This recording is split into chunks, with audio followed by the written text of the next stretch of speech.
Welcome back, Nuggets, to yet another video of me talking about becoming a game designer. Now, there are certain skills that everybody knows you need to be a good game designer, like perhaps some basic art skills and some basic tech skills, so you can, communicate with artists, communicate with developers, and perhaps create your own vertical slices and prototypes. But I think there are 5 skills that nobody ever talks about that I know will make you a better game designer. So here are those 5 skills and one skill that you think you know, but that I guess isn't that important. First off, communication. And I'm not just talking being able to talk multiple languages, to be able to communicate with a diverse wide range of people within your team. No, I'm also talking about pitching and presenting. Because as the game designer, your role very, very often is to pitch ideas to executives, creative directors, to perhaps some people higher up, but also to your team, right? So being able to give a good presentation and being able to be comfortable talking to a large group of people, that is something that is very, very important. And it's also very important, something that I, perhaps lack a little bit, to be able to communicate your ideas in a very short amount of time, in as little words as possible, to get your idea across to as many people as possible, right? So communication definitely is one of the skills that you should practice. Practice giving presentations, practice making pitches, practice talking to people, go to networking events and talk to as many people as you can, because in the end, as a game designer, you need to be able to communicate with other people and to clearly get your ideas across.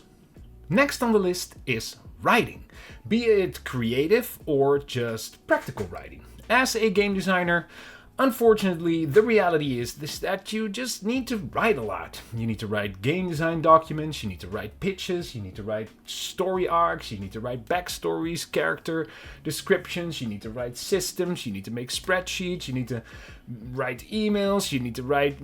There's just a lot of writing. So being able to clearly write something down, to get your ideas and your thoughts on paper clearly, doing that neatly and without grammar and spelling issues, that is something that is very, very important. Again, this also falls back to communication, right? As a game designer, your role is to communicate your ideas to, the public and the outside world. So being able to write that down sometimes instead of just verbally communicating it, that is very important. And even like myself, if you are dyslexic, this is something that becomes even more important to put some time into. Nowadays, with AI and voice transcribing, it becomes very, very easy to write long documents because you can just talk to your computer, so you don't really have to worry about that. But still, taking some time to do some creative writing, practice writing blog posts, practice writing articles, practice writing just basic stories, is something that will definitely help you become a better game designer. Next on the list is something that I think many new designers take for granted, and that is analyzing what makes something fun.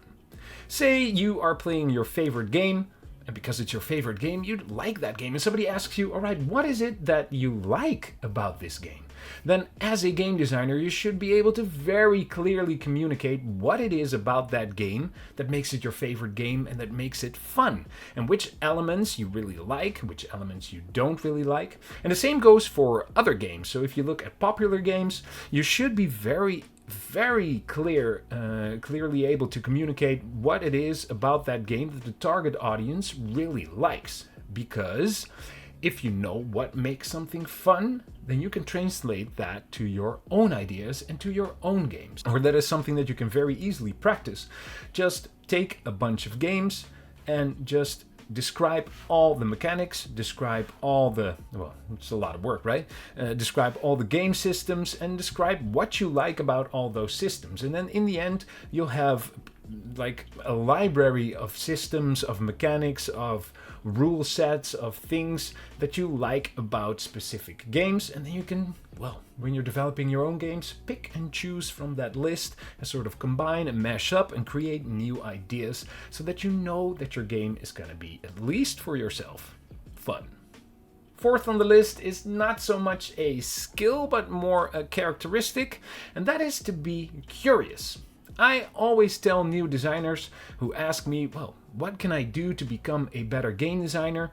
I always tell them, go out into the world, go travel, go talk to people, go pick up new hobbies, go learn new skills, go learn new things. Just do as many things as you can. Don't just sit behind your computer, play games, look at games, watch videos about games, well, make games, because making games does make you a better game designer, obviously. But don't just focus on games, focus on many other things, because in the end, as a game designer, you will have to create game systems, you will have to create worlds, you will have to create stories. And in order to create good stories, well, and to create new worlds, to put your spin on it, well, you first have to know the rules of the real world before you can play with them in your own world and manipulate them and create whole new fantasies, right? So the more knowledge you have from other trivia, the more strings you basically have to pull from when creating your own games and your own stories, worlds, and mechanics. So that is why I think it's really important as a designer to be curious and to actually want to learn as much as possible about as many things as possible. And the fifth skill, and the last skill on the list that I think is very, very important, is brainstorming. And I think brainstorming is something that people take for granted, right? It's just you sit down with a bunch of people and you come up with ideas. But actually, I truly believe that brainstorming is something that you need to practice, you need to learn, and you actually need to regularly do to become better at. Because being able to brainstorm is something that is so important to creating games, and especially for game designers, right? Because you have to take in all the ideas of other people and mash them together to create a game. So hearing other people's ideas and being able to sort of really get to the point of their ideas, because, not all people are as communicative or as well spoken about their ideas, right? They basically sort of have a loose thread or a loose thought and just throw it out. But as a game designer, you really need to pick at their brain to really sort of get to the core of their idea. And brainstorming in that, is very, very important. And if, well, you never practice brainstorming and you never do a lot of brainstorms, then I think it is something that you can really improve upon to become a better game designer. And as a game designer, you are often in the role of sort of guiding and sort of leading the brainstorm. And so if you have that experience, brainstorming will become fun for everyone. I might actually, I might actually do a video on how to do and organize a good brainstorm to get the best results. Let me know in the comments if that is something that you all would like to see. And by the way, if you haven't liked this video yet and you think it has given you some value, make sure you click that like button. And if you haven't subscribed to the channel, you want to see more of these videos and want to see me work on my own game Wrenched, subscribe. I also had one skill that most people think they need and is the most important to become a game designer, which I think is actually not that important. And do note, it's a little bit of a joke, and that is coming up with new ideas. Although most game designers will be creative people who come up with a lot of ideas and who have a lot of good ideas, because that's, usually why you become a game designer, I honestly believe that it isn't that crucial to be the ideas person. Because I always say everyone has good ideas. And especially in the games industry, if you're working with artists and with developers and programmers and with even creative directors and people higher up, everyone loves games, everyone plays games, everyone is around games and is in sort of this in this flow of making games, because you're all making games together. So everyone has their passions and everyone has their, even their own projects that they're working on usually, right?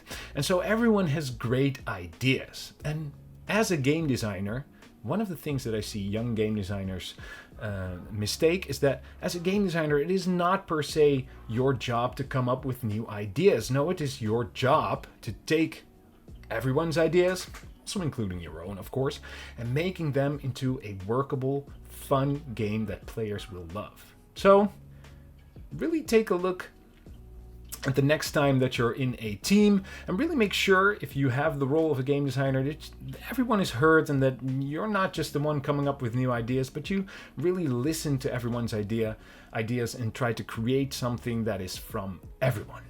Alright, Nuggets, there you have it. Those are the 5 skills I think nobody ever talks about that will make you the best game designer possible. Let me know in the comments if you think I have missed anything, and if you have any tips for young and upcoming game designers to, well, elevate them to the next level. In the meantime, I would like to thank everyone for watching, and I will see you in the next one.